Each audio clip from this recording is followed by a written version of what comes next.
Welcome. My name is Penelope Chatterton. Welcome to Awaken the Dream. My friends, I'm so happy to be back. I've been away, I've moved. I am doing great, and I want to thank Tim Riley always for his wonderful work. He's making me laugh today. He's a perfectionist, and I love that because I am too. I want to start my show. We're going to talk about spiritual supply and its demonstration part 2, because I have to laugh that I realized I did this last year, but when I listen to Joel's lectures, it just feels like I've never heard it before. There's something so fresh about his messages. They are so channeled, and so they're always new. And before I get started on that, I want to mention Elizabeth Parker, who's written a book called An Introduction to the Message of the Infinite Way by Joel S. Goldsmith. She sent me a copy, and it's for people who don't have a study group. And there's many of us. I'm one of them, all over the country. So she created this with her husband, Marty. She worked with Acropolis Books with Michael Krupp, and it's kind of brilliant. It's for those who, frankly, don't know which way to turn. There are 50 books. There's 1,250 lectures. So she's trying to help folks out with a website, which I will give you right now. It's www.goldsmithglobal.org. And my friend Tim will pull all of this up for you to be able to write it down. For those of you who don't have a study group or feel a little lonely or frankly don't know which way to turn with the Infinite Way. And the way to turn with the Infinite Way is you could put a buzzword in. You may say, is there a sequence which will make more sense to me? And I laugh that Elizabeth is a mathematician. She's a brilliant woman with her mind. And when she asked me about doing this, I said, you are talking to someone who doesn't read directions, who doesn't know north from south. The way I have done it for the last 10 years is I just get the right book. I order it, it comes to me, and my artistic sense just knows it's always perfect. But for those who are not like me, which are many, goldsmithglobal.org can help those who want a study group. Now, with a study group, what happens is the host, which is Elizabeth and her husband, Marty, they start you with a meditation. They give you quiet time, and then they put a lecture on, and they finish it with a meditation. So there's your support group, and you are with many on your computer, on your phone, on whatever technical device you can use, which I would certainly not be the person to ask about that. Thank God my kids put up with all my needs as an older woman with technology. So anyway, that's my recommendation, and now I'd like to get on to spiritual supply and its demonstration, because Joel is emphatic about how God operates. And guess what? I love the way Joel almost makes me laugh when he said, God does not give. He doesn't pay your rent, he doesn't buy your clothes, he doesn't buy your house, he doesn't sell your house. He doesn't do any of those things. That comes from a human being saying, this is what I want, God. That is not the infinite way. That's not the God that Joel wants you to learn about. We have to surrender. Now think of it this way. I don't want to forget this. The most important thing to remember, when you surrender your needs and let God handle the form that he thinks you need, you get miracles. You get forms of things that are beyond your imagination. It's so exciting because letting go of your needs allows God to give you what you really need. He gives an example about someone who might need a horse to ride around with. And then he says, gee, maybe, a car would show up, or maybe a plane would show up. But you can't limit yourself with your mortal mind. Now, mortal mind, human mind, is very self-centered. It's what do I want? It's greed. It's being famous. It's all the things that we can learn with the good and evil of this plane that we live on, shades. I mean, what about the devil? I mean, these are things we learn about, but guess what? Joel is trying to help us with the fact that that is not real. There's one power. There's one presence. There's one wisdom, and that is it. I and my Father are one is never going to change. one power. You have it all, my friends. And honestly, what you are an individual expression of that power. Now think about that. You're connected to everybody, but think of all the people that you know that are different races, live in different countries, speak different languages. You're connected to all of them. And that can happen, but you just don't have to worry about that. All you have to know is you and your Father are one, and you're one with the entire universe, the creation of God. This is His world. He's in charge. So let Him be in charge. So let's get back to wanting things. It doesn't work, friends. You can't limit yourself. You want miracles. You want to walk on water. So my friends, Joel also mentions something that he says is directly from the Master. He talks about consciousness and the stages of consciousness. Okay, he talks about the rocky soil and the barren soil and the fertile soil. So the rocky soil is those who have not evolved spiritually. They are selfish, they live on the good and evil plane. The barren soil are folks who get a little, sense of good, but it doesn't hold up. Then we go to the consciousness, which is the fertile soil. The fertile soil is the consciousness that has been touched by God. And now this is an interesting point because we all wonder, why does He touch me this way? Has He touched somebody else another way? And I want to tell you about how you are touched, because you can't know anybody else. You don't know how God has touched any other soul. And it's a good thing to remember that, because then we can't judge. We can't make up stuff we think we see about another soul. Because guess what? It comes back on you, and it's all about your experience, period. All you see is you.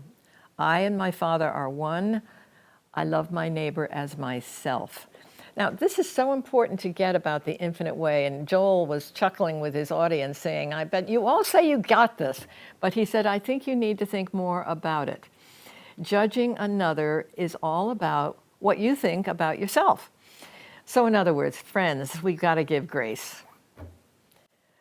God gives us grace. God gives us spiritual integrity. He gives us perfection.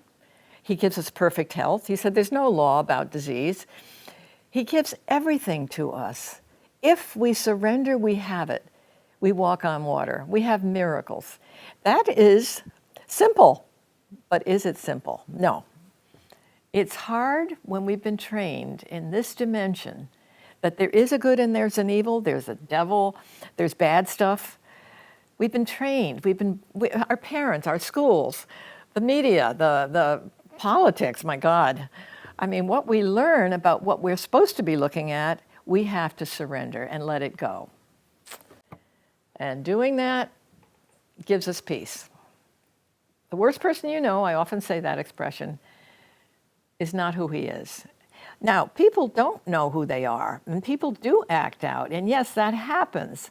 But your job, if you want miracles and inner peace, is not to see that. You see a mirage. You see a shade. You see something and you dismiss it. You lighten this plane. You lift it. You lift this plane with your vision. It's absolutely phenomenal that you can do that. But how do you get there? Got to practice. The big clue to the infinite way is meditation. You've got to be quiet. You've got to let your soul rest in the presence, which is you. You are this individual transparency of God.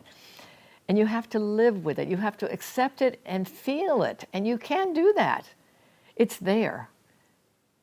God wakens souls when the time is right for every soul. Think how powerful that God must be. He knows everybody. He knows when to give that little nudge, which gives you some clue as to why consciousness is so wonderful. Consciousness is pure. It's whole. It's all power.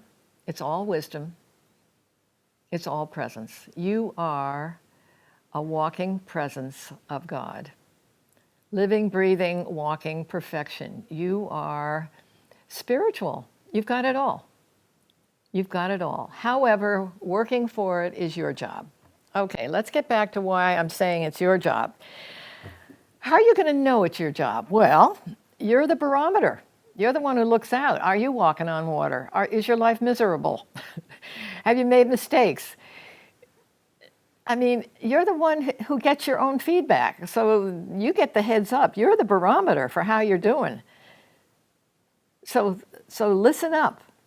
See how your life is going. Are you walking on water? Are you having a miserable time? Are you judging people? Are you feeling uncomfortable inside because your soul's perfect and yet you're bringing back to yourself stuff that's not so hot? So take responsibility. And how you do that is you meditate. You meditate into the perfection of your soul. It is there waiting for you. God will never, ever let you down when you surrender.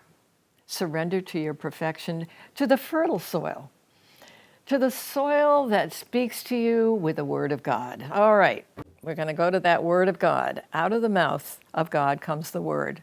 The still, small voice is yours. It always has been. Those nudges that you think, gee, did I make that up? When you meditate and ask for the still small voice, you get the still small voice. It speaks to you loud and clear every single day, but you have to recognize it. You have to be aware that you have done your homework and you're listening. And you're guided each day. Each day, say to God, I don't know what to do today. What am I up for? It's up to you. I surrender to my day, and I ask you to take charge of it. I want you to talk to me. I want you to tell me what to do, what to say, how to serve, how to love. I can do it with your permission. How to love. We are divine love. We have it all. We're generous. We're kind. We love our neighbor. That's all we do. It's simple. Love thy neighbor as thyself. I and my Father are one. I'm one with the world. I'm one with everyone. As I say, the worst person you think you're looking at is whole, complete, and perfect. Even if they don't know it, you have to know it if you want inner peace. If you want that love to blow up inside you, if you want to feel radiant and joyful and sure of yourself and peaceful above all. And you know, I've got to take a moment to just thank Joel for my assignment. That 10 years ago, that parenthesis in eternity fell on my head. And I sat down. I think Elizabeth Parker said in 1984, she read a book that made her sit down, and she knew this was her path. For me, I wept. My out-of-body, my invisible life that I had been living alone, Joel backed it up for me. Joel gave me his story, which was my story. I sat down, and my heart just burst with joy and with appreciation. So Joel, I know you're listening. Thank you. You gave me a life. You gave me a mission. And you know, I'm an example of someone who doesn't have a study group. I live alone. I'm older. But for the last 10 years, I have just delved into all the books and all the lectures, and I've just been blown away preparing these programs, which has been a little, I mean, I wish I could do more frequently. But I'm doing it every 2 or 3 months. I get myself ready for the next one. It's my lifestyle. It's the one that I demonstrate. And it's not like everybody else's. It's different. Sometimes I could whine about it because I want more. And maybe at some point I'll have my own study group. But right now, I've moved. I'm going through some transitions. We have a lot going on in my family where I need to show up for other folks. So for now, I'm an example of maybe a weird way to live the infinite way. I live it the way I'm living it. And I show up and there's Tim, my partner, and I express myself. And it keeps me alive. I'm filled with gratitude to Joel that he has, I don't know, he was born in, I think, 1894, died in 64. He was channeled. he prayed a lot. When he talks to his groups, and he needs to correct himself, he had everyone laughing about it. He thought he made a mistake once, and they all howled because he said, well, maybe not just one. But he had a group of folks in Hawaii who said, gee, I want to come to Hawaii. I want to study with you. I want to sit under those trees. What are we going to do? And Joel said, oh, well, just manifest it. Pray about it. Joel woke up in the middle of the night, and the voice said, you taught them wrong. That's not how it works. You don't ask them to do it, because then they'd be the teacher and you'd be the student, of which broke everybody up. So what you have to do is surrender to the presence. You surrender to the presence and let the presence find the form for you that's better than the one you're thinking about. That's what I love about Joel said with a very dear, deep heart, anything that's divine comes from God. It does not come from human nature. It does not. Anything that is about love and grace and peace and joy comes only from God. That's your gift. The grace of God is within each one of us, and the grace of God guides you each day. So that was a good lesson for Joel to help folks out realize, don't manifest things with your human self. Let it go and move on.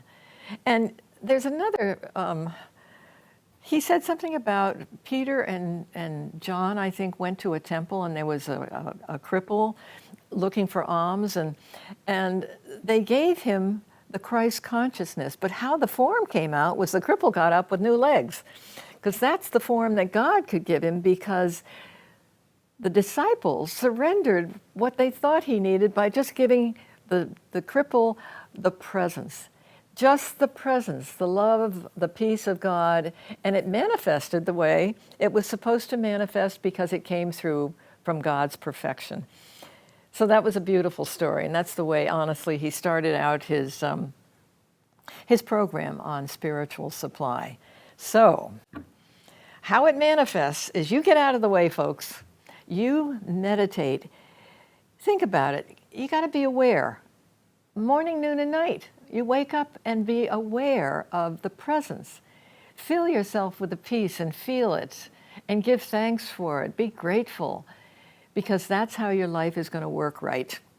That's how you're going to be given an assignment. And if you don't know what it is, make it clear to God that you'd like to do something very special, because I'm pretty sure we're all such transparencies that are so unique all over the world that there's something very, very special for each one. An identity, a way to function to lift and lighten consciousness. That's our job. That's our job. We want to lighten the human plane, which doesn't exist, by seeing it as a mirage, by lifting the shade, by saying good and evil, you're not there. You are no power. You got nothing going on there. There is no evil. There's only the perfection of God, friends, and that's your job. And I don't know, my father was a Christian Scientist, my grandparents were Christian Scientists, and Joel taught in the Christian Science Church as a healer forever. And then this brings me to something I want to talk about as far as organization is concerned. Joel realized in the church, in the church, organization tended to bring the human plane into how it operated. He didn't see the perfection that he was being channeled by God. So that's why the infinite way has no organization. It's an invisible world. You start to join with others, and then all kinds of stuff gets going on, and that's not the infinite way. The infinite way is we're all invisible, and we are all connected invisibly, because God is spirit. And we can't forget that. God is spirit only, the still small voice only. So we're all connected that way. And yes, a study group is great because you can meditate together, you can listen to lectures together, but Joel wants you to know this. Joel wants you to know that the infinite way doesn't have to be your path. And that's kind of nice to know that he's not fussy about that. He says something else may hit you that fits you better with where you are in your life. If it works for you, great. If it doesn't, that's fine too, which is why he doesn't want dues, he doesn't want money for it. Anything that he did around the world showing up, he just showed up. He didn't ask for anything. He didn't want to be paid. He just gave the message that came to him, and then God took over and actually created a form that Joel couldn't believe himself. It was so magnificent. It's become huge. And you know, Eckhart Tolle, Jerry Jampolsky, Marianne Williamson, Wayne Dyer, some of these great mystics of our world today just cannot say enough about how Joel Goldsmith has changed their lives. And they're big in the spiritual, mystical world. This is a mystical world we're talking about, an invisible world. Mysticism is invisible. It's spirit, it's listening, it's meditating. How do I say enough? Meditate. Be still and know I am God. I and my Father are one, not two. There's one power. There's one presence. There's one wisdom, and it's yours. You have infinite supply. That's what the demonstration is. You let go of all this stuff you think you knew and rest and listen. And listening, sometimes we are not very good at that, but we can learn through quiet and meditation. And if you found a meditation group or a yoga group or any way you can just sit and be still with others, that's a wonderful opportunity to practice the presence. So my friends, we're winding down here, and all I can say is I give thanks for my sort of crazy looking lifestyle, which even I laugh at, complain about sometimes, but know that whatever the mission is for you, it doesn't have to look like anybody else's. I mean, you will get a unique assignment in time. God touches every soul. How, when, where, why, we don't have to know that. It's just within. Grace is within. The divine spark is within every soul. The worst person you know has a divine spark. Yes, and it can be lit. I love the fact that, as Joel said, with a deep heart, you cannot have any qualities of God without God. The joy, the peace, the love, those are all from God. They're not from human nature. Human nature is self-absorbed. Yeah. And God wants you to share, wants you to lift consciousness, and He's going to give you something to do. But you got to meditate to hear. You got to be still, friends. The still small voice is just dying to talk to you, and it's always present. So in my last couple of minutes, the presence of God is constant. It's with you all the time. Your job is to be aware. Aware. Be aware. I'm listening. Be aware.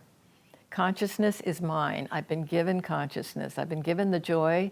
The infinite, perfect Spirit of God is within me. I have it. But you got to check in. You got to tune in. You got to meditate, be quiet, be still, and really studying the books, studying the lectures, joining with this goldsmithglobal.org and working with the hosts that will help you if you don't have a study group. And frankly, you don't know which way to go. You know, you wonder if there's a sequence to this. For me, I just got hit over the head over and over again. So I applaud Elizabeth Parker and her partner, Marty, who work with Acropolis Books, Michael Krupp, and it's a wonderful resource, Acropolis Books, if you want to, they're heirs to all of the material. So if you want to be on a study list, anything you want, please check that out. All right, my friends, thank you for joining me on Awaken the Dream. I've had a great time here with my rocky, strange lifestyle, which to me, I cannot tell you how grateful I am that God gave me this mission. I'll talk to you again soon.